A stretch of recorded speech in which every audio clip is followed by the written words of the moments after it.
Assalamualaikum warahmatullahi wabarakatuh. Apa kabar anak-anak kelas 12 bahasa? Bertemu lagi dengan saya Pak Dikdaya dalam mata pelajaran antropologi. Ya, sebelum kita mulai pembelajaran pada hari ini, marilah kita berdoa terlebih dahulu menurut agama dan kepercayaannya masing-masing. Berdoa dipersilakan.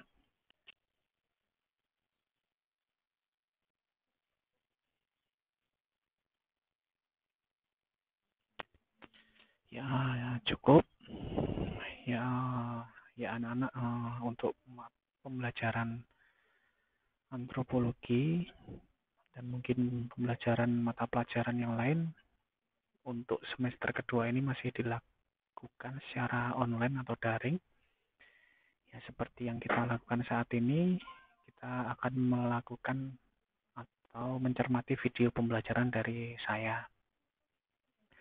Nah, anak-anak, sebelumnya saya mengucapkan selamat kalian sudah masuk di semester kedua, ya dengan alhamdulillah dengan penuh perjuangan, dan insya Allah hasil yang kalian peroleh itu adalah dari perjuangan kalian dalam belajar selama 1 semester atau dari tahun-tahun yang lalu itu ya.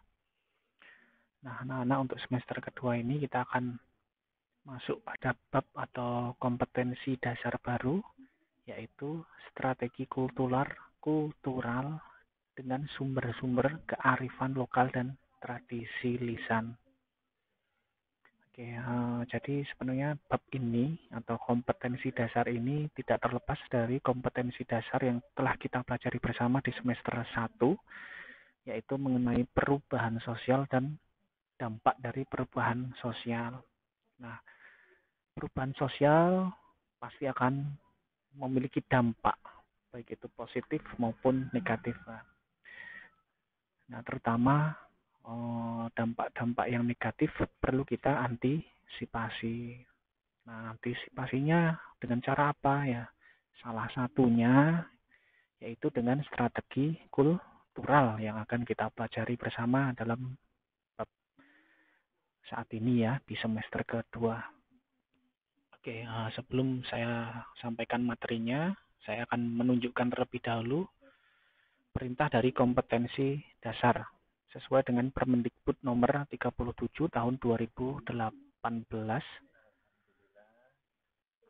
Untuk kompetensi dasar pengetahuan, merancang strategi kultural berdasarkan sumber-sumber untuk mengatasi berbagai kearifan lokal dan tradisi lisan, untuk mengatasi berbagai dampak negatif dari perubahan sosial, pembangunan nasional, globalisasi dan modernisasi bagi pembangunan karakter bangsa. Nation and Character Building. Untuk kompetensi dasar keterampilan, membaca literatur, melakukan pengamatan, observasi, dan wawancara atau interview untuk merancang strategi kultural berdasarkan kearifan lokal dan tradisi lisan untuk mengatasi berbagai dampak negatif perubahan sosial, pembangunan nasional, globalisasi, dan modernisasi dalam rangka pembangunan karakter bangsa atau Nation and Character Building. Nah, ini silahkan kita cermati bersama-sama kompetensi dasar baik pengetahuan dan keterampilan. Nah, pada bab ini ada beberapa hal atau dibagi dalam 4 subbab. Ini sudah saya bagi. Yang pertama, kita nanti perlu mengetahui apa itu kearifan lokal, baik definisi maupun pengertiannya. Lalu yang kedua, kita wajib atau perlu mengetahui apa itu tradisi lisan. Yang ketiga, kita mengetahui apa itu strategi kultural. Dan yang keempat, kita mengetahui apa itu pembangunan karakter bangsa. Nah, jadi untuk pembelajaran pada bab ini memiliki 4 tujuan pembelajaran atau 4 hal yang perlu kita pahami bersama-sama. Oke. Nah, untuk pertemuan pertama kita, insya Allah kita hanya akan belajar sedikit saja, yaitu tentang subbab yang pertama mengenai kearifan lokal. Oke. Nah, ini latar belakangnya ya. Jadi kita sudah belajar bersama-sama di semester 1 kemarin tentang perubahan sosial. Nah, ini latar belakangnya globalisasi memiliki dampak positif dan negatif. Nah, ini sudah kita pelajari juga. Dampak negatif globalisasi mengancam dan merenggut nilai-nilai budaya bangsa, karakter dan kepribadian bangsa. Yang ketiga, kebijakan pemerintah pusat kurang dapat diterapkan karena tidak melihat karakteristik masyarakat Indonesia yang multikultural. Dan yang keempat, masyarakat Indonesia yang multikultural memiliki gagasan yang sangat luas untuk dijadikan sebagai strategi kultural. Ini adalah latar belakang dari mengapa kita saat ini belajar mengenai kearifan lokal. Nah, ini. Ya, kalau kita bicara kearifan lokal itu ya sebenarnya adalah sesuatu yang antropologi banget itu ya. Sesuatu yang menjadi inti atau menjadi menjadi core dari suatu kebudayaan itu adalah kearifan lokal. Atau kalau kita masih ingat pembelajaran di kelas 11, kita juga belajar mengenai nilai-nilai budaya. Nah, kearifan lokal itu ya sebenarnya bisa disamakan atau mungkin sama dengan kearifan lokal itu. Nah, di sini ada game ya. Negoro mawa toto, desa mawa coro. Nah, ini kalau bahasa Indonesia mungkin di mana bumi dipijak, disitulah langit dijunjung. Jadi setiap daerah, setiap tempat, setiap wilayah itu pasti memiliki tata cara, memiliki budaya yang berbeda-beda. Nah, tentu kita harus mengetahui budaya tempat tersebut. Apabila kita tidak mengetahui dan abai, nah itu sangat rentan akan terjadi konflik atau saling tidak simpati. Akhirnya nanti akan menjadi tidak harmonis dan bisa menyebabkan konflik sosial. Nah, coba kita perhatikan dahulu beberapa gambar-gambar yang ada di layar kita masing-masing ya. Coba, nah ini adalah beberapa gambaran mengenai dampak dari perubahan sosial yang dihadapi oleh hampir semua negara ya. Di belahan bumi manapun juga akan mengalami dampak-dampak dari perubahan sosial. Coba kita amati dulu yang gambar paling kiri, paling atas. Itu ada gambar penambangan liar, lalu ada gambar banjir, lalu kebakaran hutan, ada penumpukan sampah, nah baik di darat maupun di air ya, di laut maupun di sungai.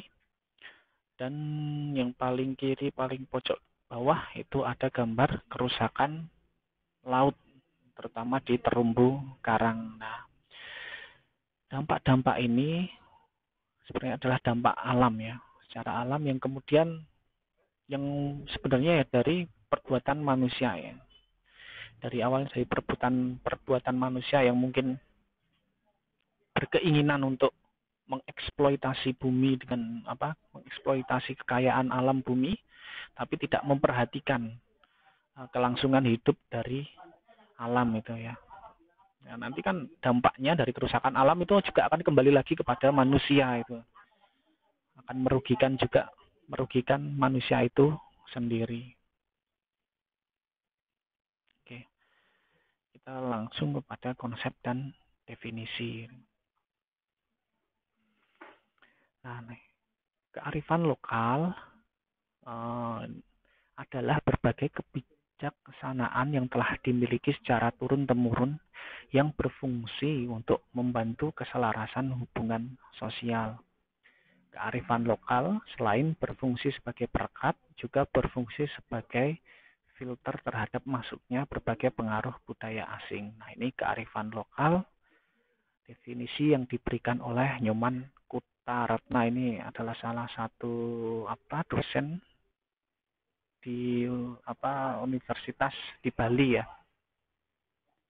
Lalu definisi yang kedua menurut Suyono Suyatno, kearifan lokal adalah suatu kekayaan budaya lokal yang mengandung kebijakan hidup, pandangan hidup yang mengakomodasi kebijakan, wisdom, dan kearifan hidup, Lalu menurut Subiantoro, kearifan lokal adalah perangkat pengetahuan dan praktik-praktik yang dapat digunakan untuk menyelesaikan persoalan dan atau kesulitan yang dihadapi dengan cara baik dan benar. Lalu ini menurut Undang-Undang Nomor 32 Tahun 2009 tentang Perlindungan dan Pengelolaan Lingkungan Hidup, kearifan lokal adalah nilai-nilai luhur yang berlaku dalam tata kehidupan masyarakat untuk antara lain melindungi dan mengelola lingkungan hidup secara lestari.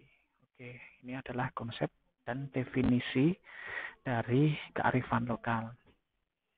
Nah, anak-anak, untuk kegiatan kita pada hari ini, silahkan anak-anak mencari definisi dan pengertian dari kearifan lokal yang terdapat pada literatur, baik di buku maupun di internet. Silahkan dicari.